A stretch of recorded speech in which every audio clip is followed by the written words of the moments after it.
Hey everybody, Chris here from Walking Man Walks with another video. I did a video the other day called How I Got Here. It's about my young life growing up. Sorry, it's early in the morning here. I woke up about an hour ago. My girlfriend's still sleeping in there. It's about 8:30, but it's a nice morning here, cloudy, kind of cool. So I figured I'd do this follow-up I wanted to do. I got some comments on the other video. Not a super popular video, but I figured I'd do a follow-up anyway. So what I got into was growing up, my situation with my mom, single mom, 5 kids, all that stuff. But what I want to talk about next on how I got here was my jobs. I started working at 14. My first job was, back then you had to get a special working permit. I don't know how it is today to work at that age. So I got a working permit to work at 14, and that summers when I wasn't in school, because you're protected as a child laborer, I was allowed to work 40 hours a week. So my job was actually working for the school district as basically a groundskeeper. And there was a crew of us young guys, all my age. Some of them became friends for life that I hung around with for years after that. But then there was the older guys, the regular guys who that was their career. And I learned a lot from those guys, actually, the older guys, about working and stuff like that. But that only lasted a few summers, and then when I was 16, I was able to get into the regular workforce, so I got my first corporate job at Taco Bell,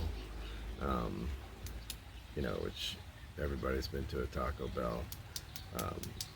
But I ended up working there over a year, and it was actually, you think of fast food jobs as shit jobs, and they usually are, but this job, because the manager of the store was 21, I was 16, 17 when I ended up quitting there, maybe almost 2 years I worked there. I worked my way up to assistant manager, which almost any job I've ever had, for some reason, or somehow I've become management. And yeah, that's a good thing. I mean, I think it's because even though I grew up with my single mom, my grandfather, who was an immigrant from Italy, he basically taught me my work ethic. Like when I was a kid, every week I'd have to ride my bike to his house, mow his lawn. He'd sit there and watch me mow his lawn and trim his hedges and micromanage me, like his lawn, I couldn't go straight back and forth across. He made me go in a circular pattern to the middle every time. I'll never forget that. And he sat there and drank his Schmitz beer while I did his lawn work for him. But that wasn't all, I saw him, how he worked. He was a janitor. He had an interesting life. He was a bartender in Manhattan before this, and he worked in the wheat fields in Argentina. He always had great stories, and maybe I'll tell some of those in the future a little more. But so he taught me, watching him and learning from him, I learned my work ethic, which has always been good. I mean, my current job I've been at for 10 years, and I've never taken a sick day. Never called into work or anything like that. But so this job at Taco Bell, sounds like a crappy job, but actually we had a lot of fun. The manager was 21 years old. Like I said, I was 16. I think the assistant manager was 19. Everybody there was young. We had fun. I'm not gonna lie, I gave away tons of food to my friends back then. Sorry, Pepsi. Taco Bell's owned by Pepsi. My friends, my brother and his best friend would come in like almost every day and get food, and I ate tons of Taco Bell, which isn't very healthy, but at the time, 16, I don't think it matters that much what you eat. We used to stay late after work, like the store closed at 2 in the mornings on the weekends, and sometimes we would invite all our friends over and refire up the grills and have a party there from 2 in the morning till, whenever, daylight, we're young. we did all kinds of stuff. In fact, one time, I'm not going to name his name here, but we were having one of these late night parties and we ran out of booze. And yes, at 16, I drank more at 16 than I ever drank as an adult. But, you know, so these parties would be food, girls, booze in the store, late night, you know, rocking to music or whatever we were listening to at the time. And one night we ran out of liquor, and my friend there, who was a character in himself, he was my age, but he used to do crazy stuff that I don't even want to tell you about because people ate the food there. But we ran out of liquor, and he had another job at a restaurant, so him and I took one of the cars. I don't know whose car we took, I can't remember, but we went to the restaurant that he worked at the other times a day or the other times a week, his other part-time job, whatever, and we broke into the basement and crawled under the laser security detectors to steal liquor from the bar in the restaurant that was closed. I wasn't a criminal or anything, but that was just one of the crazier things I did. I kind of let him talk me into it. We got away with it. We got the liquor and all that stuff, and it was great. Hold on one second. It's starting to pour out here. I'm going to have to move into the house. And I just moved here onto my back porch. So yeah, anyway, Taco Bell, we used to have all kinds of parties there. It was a great job. I became the assistant manager. It taught me even more of a work ethic. It was all the way on the other side of the town where I grew up, so it was pretty far away. And I saved up $500 and bought a Honda moped at the time because I got tired of riding my bike. I mean, it was probably 5 or 6 miles away. And not even that I got tired of riding my bike, it was just getting to work on time and stuff. And man, I know people make fun of people who ride mopeds, but I had so much fun on that moped. And my best friend Steve got a moped at the time. We used to go out rallying all over the city on those things. And now I own a scooter again at 56. So anyway, that job at Taco Bell was great. But what I really want to talk about was my next job that I got after I graduated high school. Finished at Taco Bell. I wasn't planning on going to college right away, so I got a job in the trucking industry. And back then you needed a Type 3 or a Class 3 license to drive a truck, which I didn't have. You know, it's before CDLs, right before CDLs. But I went for this job interview anyway. I was delivering bulk ice cream. Like Steve's Ice Cream was a local ice cream, and Fusion Glazien I delivered to restaurants. You know, those round containers you see in the restaurants that they cut the rim around.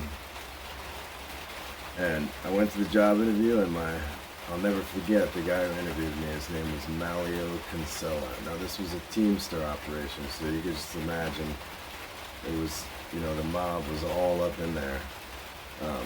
So anyway, the operation was like an hour from my house. So I had a car then. I borrowed money from my grandfather. I remember like one of the only times I've ever borrowed money for a car. $3,500 to buy this little RX-7 that, I mean, I drove for a while. I love that car. Until I moved to Colorado 3 or 4 years later, I drove that car. I paid off my grandfather. He made me every week out of my paycheck till it was done, you know, interest free, which was great. But yeah, my grandfather was like, he made sure that he got his money paid back every week as soon as I got my paycheck, or every 2 weeks whenever I got paid.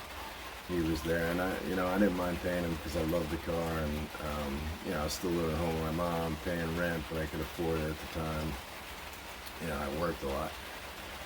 So anyway, I went to the interview. This guy Mario Kinsella is probably like 300 pounds, Italian, like he loved his pasta. You know, I knew he was probably involved with the mafia or whatever.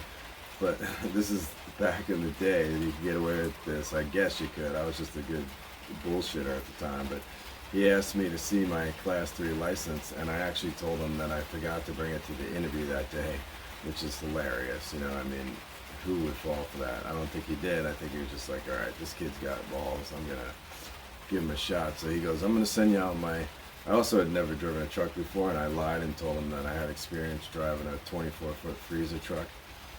And he's like, I'm going to send you out with my head driver and see how you do.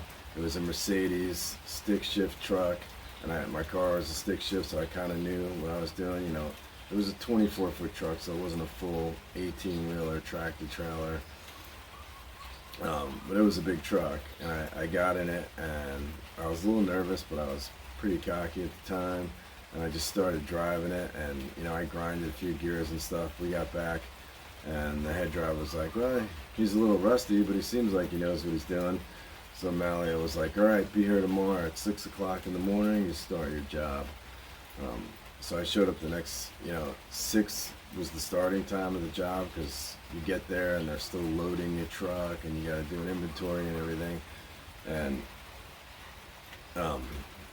it was an hour drive from my house, so I got up 4:30 or whatever, drove to the job. This was like 1987, I think, so back then I was getting paid $10 an hour and 2% of everything I delivered, which was really good money for a kid like me, So first day, before GPS, everybody remembers, a lot of you guys remember the book maps. I can't remember what they were called, but the map books, they hand me a book map of Manhattan and the greater New York area. I'm like, okay kid, these are your 15 deliveries for the day, and my deliveries were mostly Chinese restaurants. I don't know why, but I got the Chinese restaurants. Like the seasoned guys I work with, I found out later, they did like 3 deliveries a day. They'd go to 3 supermarkets a day and, spend a couple hours at each supermarket unloading their truck and stocking at the supermarket. Not me, I'd have a Chinese restaurant in Queens, Bronx, but I do different sections of the city each day. It was like 15 was a lot. Sometimes it was 18, sometimes it was 12. But if it was like 15 or over, I'd start at 6 o'clock. I'd usually get back to the shop at 7 or 8 o'clock at night, get home at like 9 o'clock. I did have my first steady girlfriend at the time that I ended up dating for 5 years. She hated the job because I was never around, but I was actually, able to pay off some credit cards. I had run up a credit card that my mom signed off for me in high school, which was a mistake on her part, for me anyway, that I had run up, taking this girl out and stuff like that and buying her stuff,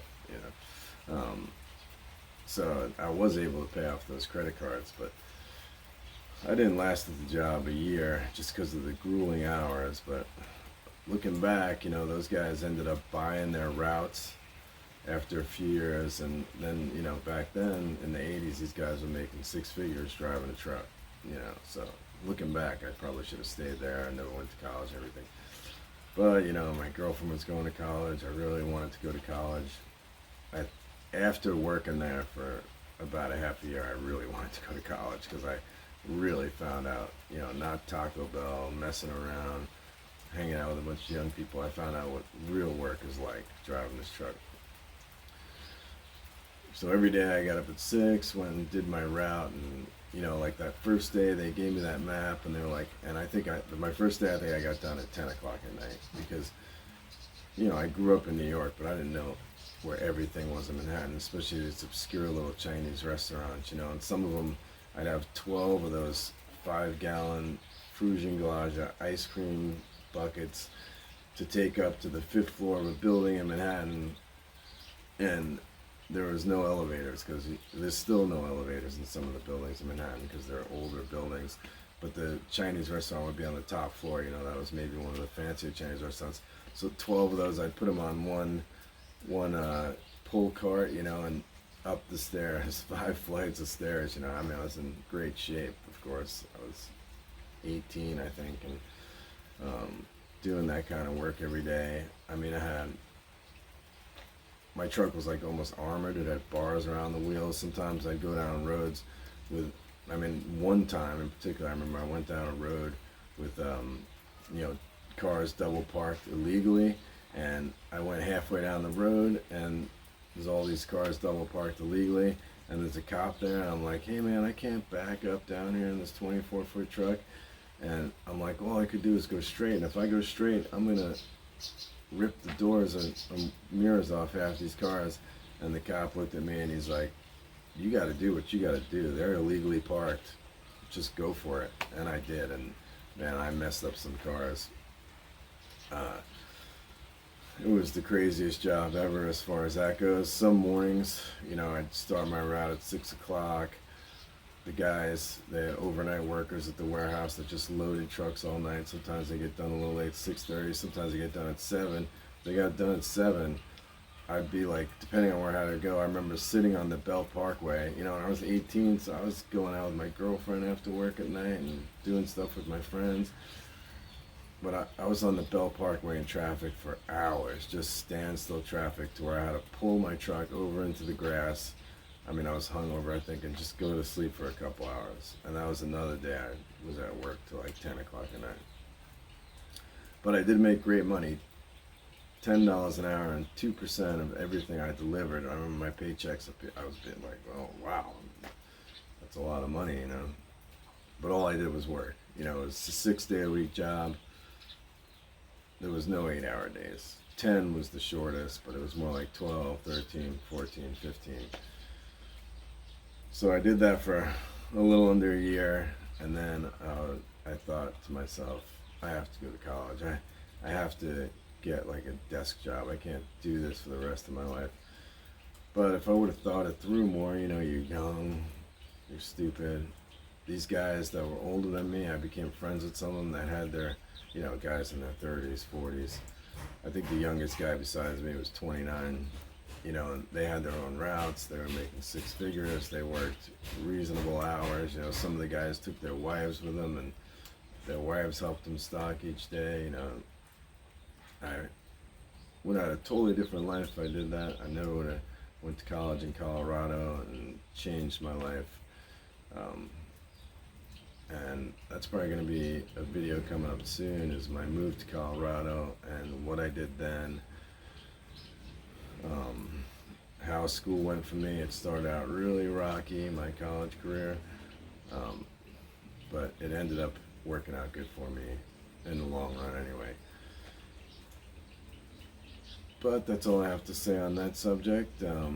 So this is just a continuation of how I got here, how I ended up moving to the Philippines, my young life, and I'll have more stories to come. I have some pretty good stories about when I was a teenager that I'm planning on telling. I'm just looking on how to tell them without offending too many of my old friends, siblings, but I will tell those stories soon. Okay, thanks for listening, guys. I'm glad some of you guys let me know in the comments that you like my stories. I'm not just out here telling stories for nothing. Thanks. See you guys later.